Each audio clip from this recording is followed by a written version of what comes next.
বন্ধুরা সবাই জানো বাগনান লাইব্রেরিতে জন্মাষ্টমী উপলক্ষে ভগবান শ্রীকৃষ্ণর জন্মদিন উপলক্ষে যে বড় পুজোটি হয় তার প্রস্তুতি তোমাদের এই ভিডিওর মাধ্যমে আমি দেখাবো। ভিডিওটা সম্পূর্ণ দেখো, দেখলেই পুরো প্রস্তুতিটা বুঝতে পারবে এখন কত দূর এগিয়েছে এই পুজোর প্রস্তুতি। এবং যারা জানো না তারা অবশ্যই এই ভিডিওটা দেখলে জেনে যাবে কোন জায়গায় হয়, কিভাবে আসতে হবে। চলো শুরু করা যাক। বাগনান লাইব্রেরি মোড়ে ঠিক হাই রোডের সামনে সেবা আশ্রমে আয়োজনে এই পুজোটি হয়। এই পুজোটা এই দেখতে পাচ্ছ যে এই আশ্রমটি আয়োজন করে এই জন্মাষ্টমী পুজো উপলক্ষে। এই জায়গাটাতে ওই দিনে জন্মাষ্টমীর দিনে রাত্রিবেলা ভোগ খাওয়ানো হয়। প্রচুর লোকের আনাগোনা এই দিনে। এই সাইডেও প্যান্ডেল হয়েছে, এখনো সম্পূর্ণ কাজ হয়নি, এখনো সময় অনেকটাই বাকি আছে।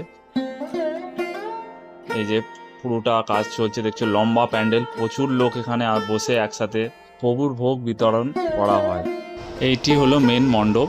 এই জায়গাটা দেখো, মণ্ডপটা এখনও সম্পূর্ণ কাজ হয়নি, তাই কত সুন্দর লাগছে। সম্পূর্ণ কাজটা হলে আরও দারুণ লাগবে এই মণ্ডপটিকে। সাইড দিয়ে তোমাদের দেখাবার চেষ্টা করছি ভিডিওটা। এই যে NH6 রোড দিয়ে সোজা এই গেট ধরে সোজা আসতে হবে, একদম NH6 সামনে দিয়ে দেখা যায়, সামনেই পুজোটি হয়।